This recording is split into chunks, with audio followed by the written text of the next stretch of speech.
Okay, you little pussy. My boss is going to count that for destruction of evidence because I didn't turn that off. You did. And you're to get out of my phone. So the boss is going to, that's another charge. You got like 100 today. Just today. Okay? He's writing them up. When's he going to file them and come bang on your door and put you in jail? You get the fuck out of my phone. So this is part 2 of what I was just talking about. One of the girls that they raped her baby until he died, coming into my work. Now at this point, I don't know that that's her baby. First of all, I didn't know he was dead, and I didn't know that was the girl that the guy told us about. You know, one lady, they're raping her kid and they're telling her, quit crying, he'll get used to it. I didn't know that was her. I had no idea. Not a clue. So then a few weeks later, one of the girls gets a text that's pretty close friends with her, and she says her husband hung himself. And I'm like, what? Yeah, he hung himself. I'm like, you're shitting me. What happened? Well, they were fighting, I guess. I don't know, but he hung himself. So about a week after that, some of her other friends came in and said, there's no way he hung himself. They showed us the beam where he was supposed to have hung himself, and it's not heavy, it's not strong enough to hold him. There's no way that would have held. It would have broke it. And I'm like, okay. And I said, well, tell me what you think happened. And they said, well, we think that her sister and her brother-in-law, her sister and her sister's husband, her brother-in-law, did this, killed him. And I said, okay, how'd they kill him? Well, I mean, they just choked him or something. I mean, they killed him. And I said, okay, well, what's going on with this sugar daddy? Oh, there's no sugar daddy. That was his uncle. There's no sugar daddy. I said, okay, that's his uncle? Yeah, his uncle used to basically take care of them. He's rich. And I said, okay, well, then the sister didn't do it. Because you said they all live together, right? They all live together in the same home or whatever, or same general right together, and they all kind of take care of each other. Yeah, okay, well, he's the money. Once he's dead, the money's gone. Uncle's not going to just give them money if he's not there. Uncle's giving money to him, to Gabe, right? Yeah, okay, so they're not going to kill the money. So I don't think that's what happened. And she says, well, CJ is mixed up with some bad people. And she was kind of starting to tell us about some things that might have caused all this. And she got a phone call all of a sudden. She disappears for 2-3 hours, comes back high as a kite, stopped talking about it. So somebody got to her. So I said, okay, so maybe it was the bad people. Right. Okay, so are you talking about human traffickers and stuff? Is that what you're talking about? And she got real quiet, and I said, has CJ ever mentioned somebody named Lucius? And she goes, oh no, CJ does not hang out with black people. And I'm like, I didn't say he was black. Is he black? I don't know if he's black. So later we find out that there was her son. Okay, it's her son who was murdered by rape.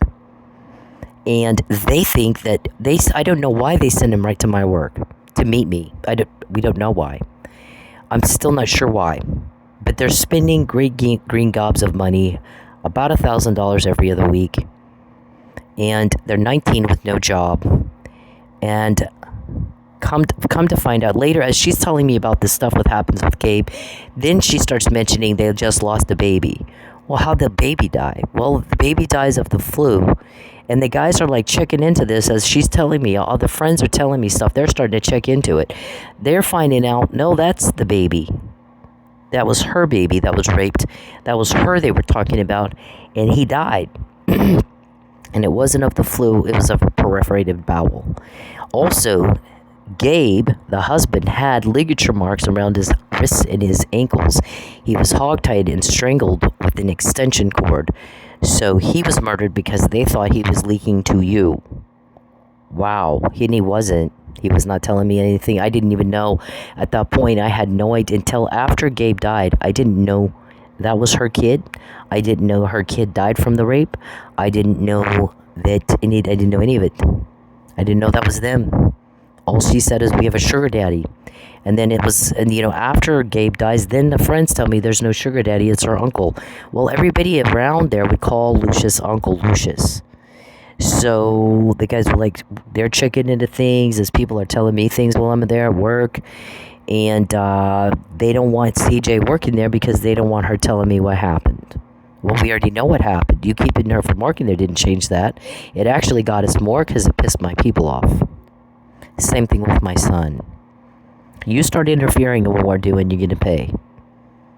And it's going to hurt you. We're going to make sure it hurts you. You take from me, we're going to take from you. That means you take my privacy, you take up my time, you take up my money, you take my son. You take anything from me at all, I lose an eyelash because of you, we're going to take from you. We're going to take from you. We're going to get a lot of intel. You piss people off. You just don't understand. Everybody's sick and tired of your crime and the loss and the suffering. And my guys are Mercedes. They're not ghetto. And they're the kind that will walk in and light up a room. And they're chivalrous. And they make everybody feel at ease and safe. And they make everybody, they lift off the heavy and you put on heavy. You're a stick and they're the carrot. So I can get names and you can't. And I can find out what you're planning and you can't interfere with that. Everybody wants y'all gone once and for all. They want you gone. And you just don't understand. You don't understand how badly people want you gone and all the suffering you're causing. So what has happened is then we find out Mr. Judge McClendon wants to do like a fact-finding thing, and he's doing diligence, and that's proper. And you guys don't like that. So you and Steve Kunzwiller and Jerry Bender call him and start, well, how can we get control over this so he can't dig any more than he's digging, and look at what we did. Well, look at what we did and look at what we've done. How can we interfere with what he's doing? I know, we'll do a bench warrant. We'll lie and do a bench warrant. And so we got ahead of that, right? And then you're supposed to be proving me wrong, not proving me right. Okay, and then you get, tonight it was, they want to do this, Al wants to do his prostitution thing. From the prostitution by stock, but she didn't do any of the extras in the VIP. You know, the only thing she did is take her shoes off. So Al was trying to get her on that. Well, we've already talked about this, Al. Where were you? Where were you?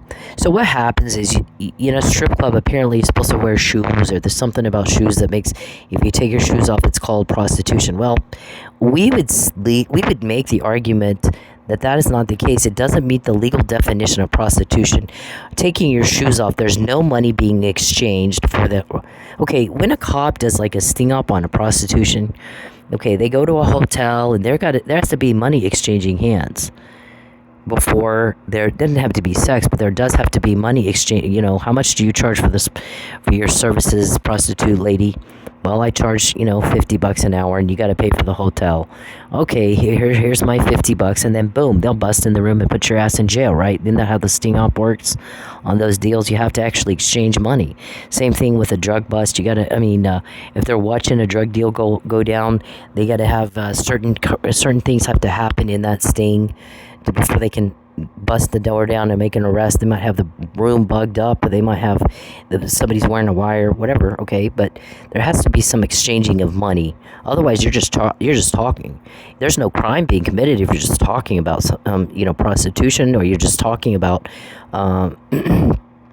if you're just talking about buying and selling drugs. There's nothing wrong with that. That's not illegal.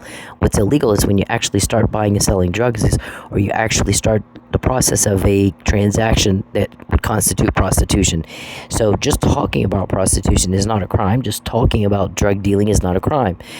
The act of drug dealing and the act of prostitution is where the crime is. So they got to let some of it go ahead and play out before they can bust a door down and start handcuffing people, right? So there's no difference here.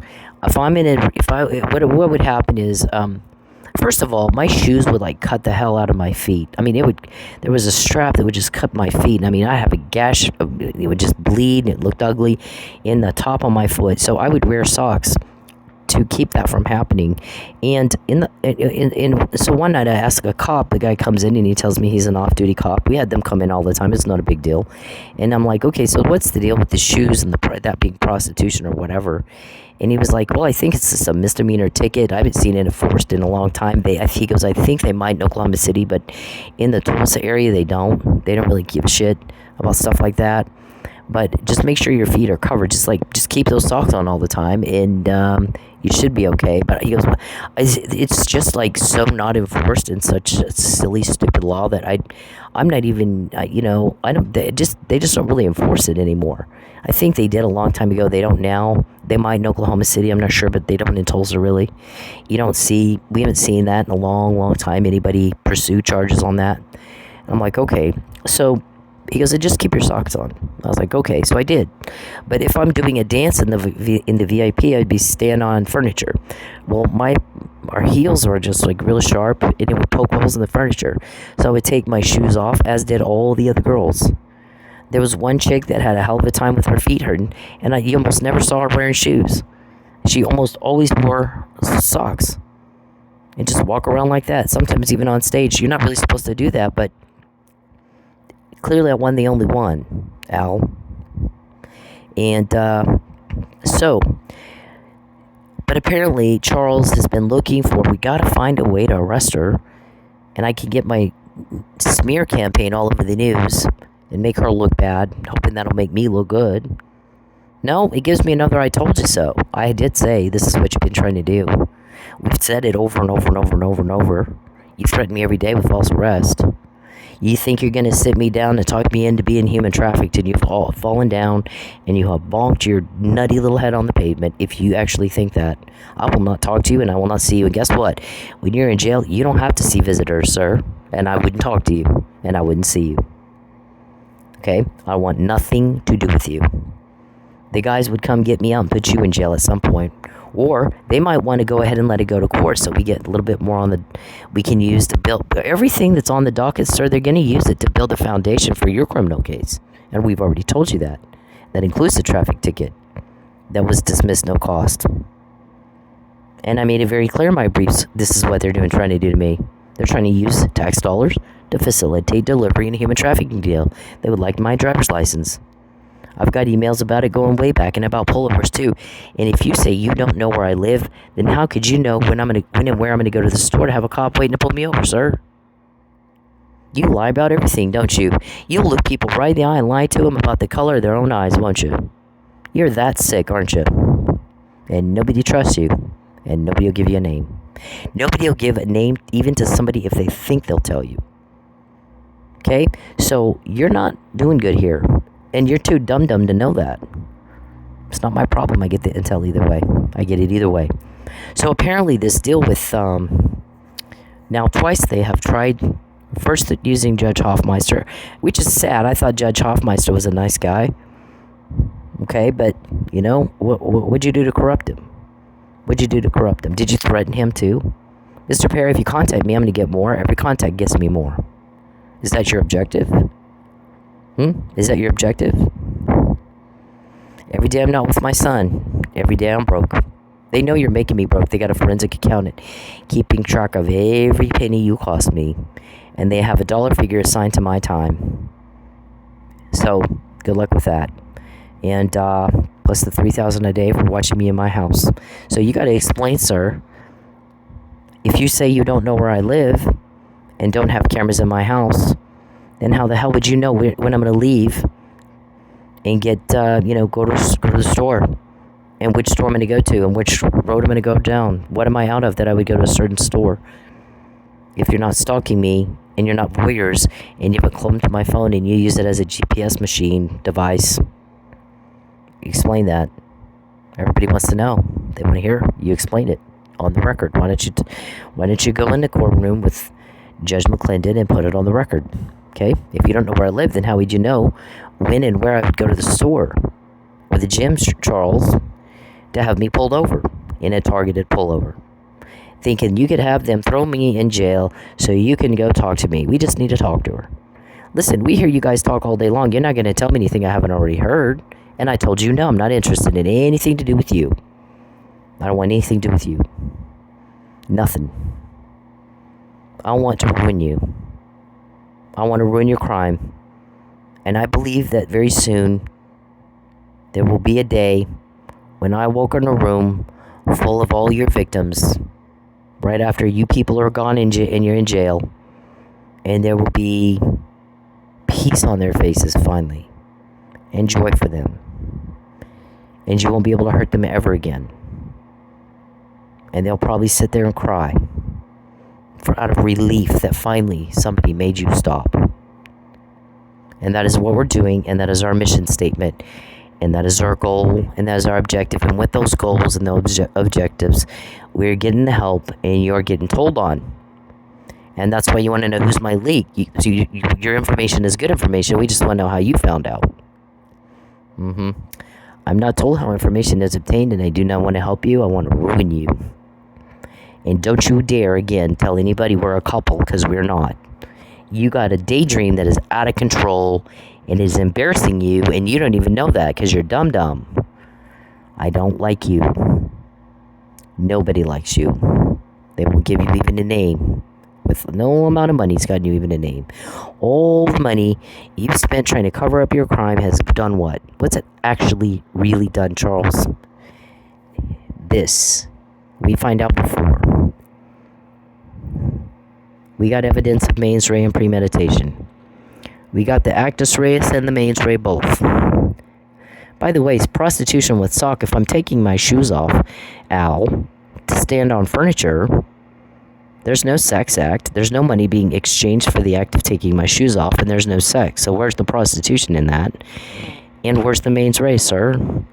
You gotta have both, Al. You're a cop, I guess. I didn't know you know, there's some guy named Al that came in once or twice, but, you know, as far as I know, he's a random guy, Al. I don't know who he is. He didn't walk up and say, "Hi, I'm Charles Perry's bitch. I came in here to see if I can't find a way to false arrest you for him so he can sit you down and tell you have to go be trafficked." I bent over. My kids are proud. Jeez. You know, I have good cops helping me. I don't have any patience for the bad ones. I don't. I don't have to. We have the right to redress. And we are, you know, what did Robert Kennedy say? A society gets the criminal they deserve. And they also get the law enforcement they insist on. We decide all that, sir. The citizens. And you don't get to use our money to blow through it so you can commit crime and cover it up. That's not constitutional. Last I checked. So I applied the duty to intervene and the equal protection, and there are cops who have told me they have intervened, they've applied that and equal protection, they're protecting me from no matter locals anywhere who decided to bend over and be your bitch. I don't have to put up with that, and I'm not going to put up with that. But you got caught, okay, again, today. The same as you have every day for 15 years, all day long. When you get nasty, cruel, and creepy, boy, we get busy. We start finding out, you take, we take, you cause a problem for me, we cause a bunch for you. And my confidence level is very high for a reason. Al? We were just talking about that too. Whatever. You guys go bullshit yourselves all you want. Now, unfortunately, this video is in two parts because Mr. Perry shut it off. Usually, I mean, there's sometimes when I've shut it off, I've said I had to shut it off because I got interrupted with something. Or, you know, whatever happened. It was an accident. I accidentally hit the wrong button. Mr. Perry, he did it this time. He's done it a couple times before. He has to get the fuck out of my phone. Also, what he did is types in stuff.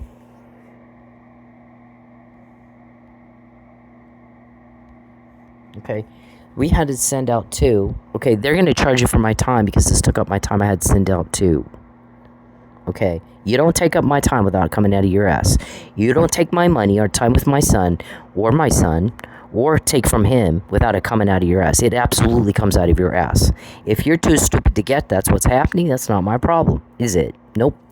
So anyways, he got it all, he had typed up his own shit in here. Right, he types right over my typing, and so I had to go through and correct it and send 2 a corrected version so that so my guys are like, okay, well, we'll take it out of his ass. He's going to pay for that. He does not get to take up your time. You know how we are sticklers about people wasting your time.